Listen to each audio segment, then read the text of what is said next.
Breaking news shakes the battlefield as the impossible has just happened. In a stunning turn of events, Ukraine's drone forces obliterated a massive column of tanks supplied by Russia and North Korea, erasing 107 armored vehicles in only minutes. This wasn't just another skirmish, it was one of the most humiliating defeats for both Moscow and Pyongyang, and it's now echoing across the world stage.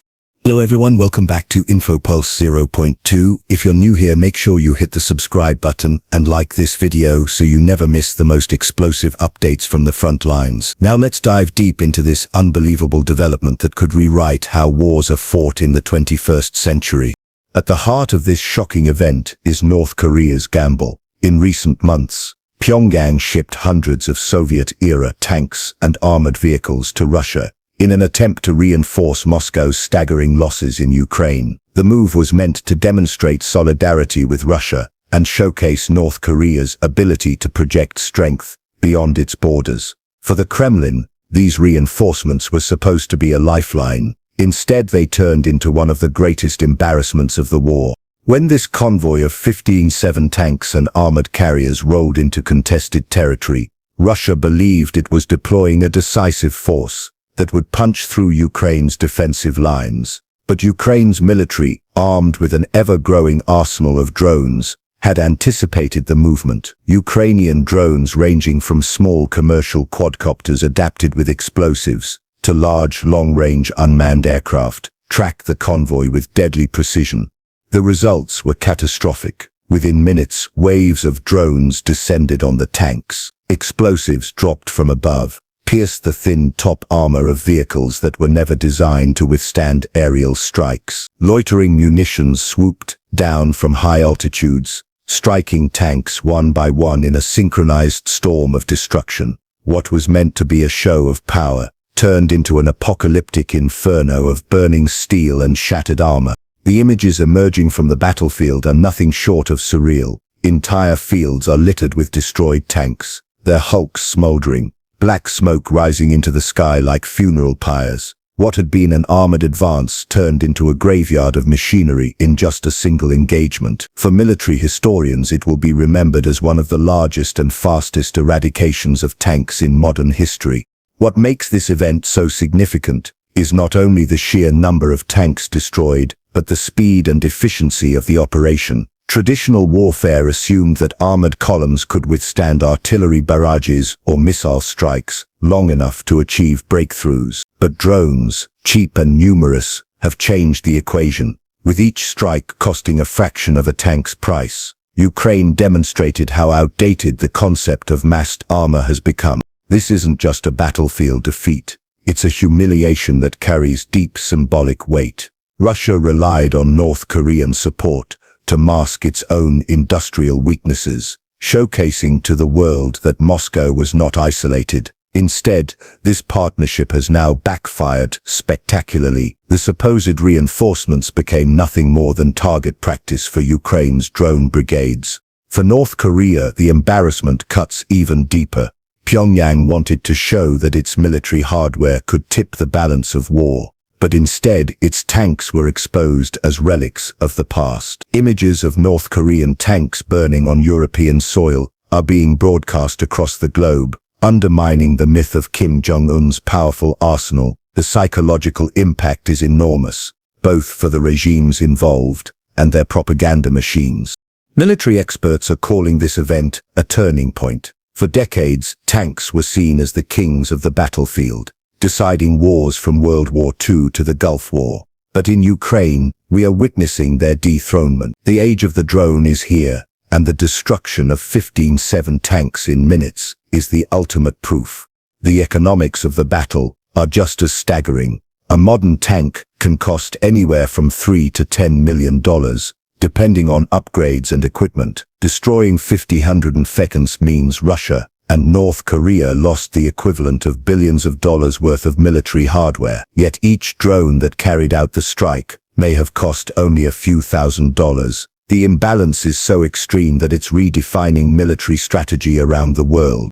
Countries watching this event are now rethinking their defense budgets. Nations that once invested heavily in tanks and heavy armor are realizing that without strong drone defenses, their forces could meet the same fate. Already, Western military analysts are saying this is the death of the tank era, a moment as historic as the invention of the machine gun in World War I. For Ukraine, this victory is more than just tactical, it is deeply symbolic. The Ukrainian people, under constant bombardment, can look at the smoking wrecks of enemy tanks as proof that their resistance works. It strengthens morale, bolsters international support, and demonstrates once again that even against larger adversaries, innovation and resilience can win. Russia, on the other hand, is left scrambling. Its reliance on North Korean aid exposes its desperation. Its losses show its vulnerability, and its credibility as a military superpower is now under heavy question. For decades, Russia has marketed its tanks to countries worldwide as symbols of strength. After this defeat, buyers will be thinking twice about purchasing Russian or North Korean equipment. The political fallout is spreading fast. In Washington, European capitals, and Asian defense ministries, officials are studying this battle carefully. For NATO, it reinforces the importance of drone technology and integrated air defenses. For China, which has been watching Russia's war closely, it serves as a stark warning about the risks of outdated doctrine. For smaller nations, it's an invitation to invest in drones rather than costly armored divisions. What's most fascinating is the psychological shift this creates in warfare. Soldiers once feared the thunder of tanks approaching. The clanking of treads and the roar of engines signaled unstoppable power. But now, tanks are no longer symbols of fear. They are symbols of vulnerability. Armored vehicles are nothing more than moving targets when faced with swarms of intelligent, cheap, and precise drones. Inside Russia, this defeat is a nightmare for propaganda. State media struggles to spin the images of blackened tank carcasses scattered across fields. Families of soldiers question why their loved ones were sent into vehicles that offered no protection. In North Korea, the regime faces the embarrassing reality that its exported strength was destroyed before the eyes of the world. Looking deeper, this battle also highlights Ukraine's mastery of asymmetrical warfare. Instead of matching Russia tank for tank, Ukraine turned to innovation. By focusing on drones, electronic warfare, and adaptability, Kyiv is proving that brains can outmatch brawn. It's David versus Goliath, but in this case, David has eyes in the sky and precision explosives at his fingertips. The destruction of 57 tanks is not just an isolated incident, it's part of a broader trend showing how quickly drone warfare is evolving. What began as improvised commercial drones dropping grenades has now grown into a sophisticated military doctrine. Ukraine has created specialized drone units, trained operators, and integrated artificial intelligence into targeting. This allows them to coordinate massive strikes with devastating accuracy. Meanwhile, Russia and North Korea seem trapped in the past, clinging to outdated concepts of massed armor and brute force. The battlefield has moved on, and their inability to adapt has cost them dearly. This isn't just about tanks, it's about an entire way of thinking that is being shattered in real time. The lessons from this battle will be studied for years to come. Military academies will analyze how drones achieved in minutes what artillery might have taken days to accomplish. Governments will reassess procurement priorities, questioning whether tanks belong in future wars at all. The world is watching Ukraine not just as a country fighting for survival, but as a laboratory for modern warfare. This event also shows how global alliances are shifting. North Korea thought it could earn influence by supporting Russia, but instead, it has damaged its reputation. Russia thought it could intimidate Ukraine with overwhelming armor, but instead, it looks weaker than ever. Ukraine, against all odds, emerges as a nation capable of setting military trends and teaching the world how to fight smarter, not harder. The destruction of 57 tanks in minutes is more than a statistic. It is a symbol of the future. It tells us that wars will no longer be decided by sheer weight of numbers, but by intelligence, innovation, and agility. Ukraine's drones humiliated two authoritarian regimes at once, proving that no matter how many tanks or alliances they bring, outdated strategies cannot withstand modern technology.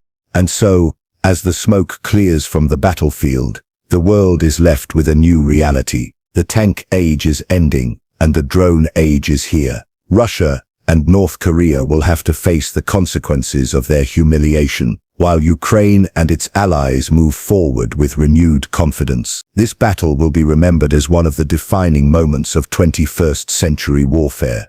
Thank you for watching InfoPulse 0.2. Don't forget to like, share, and subscribe for more breaking news and deep analysis. Stay tuned, because the war is changing before our eyes, and we'll be here to bring you every detail as it happens.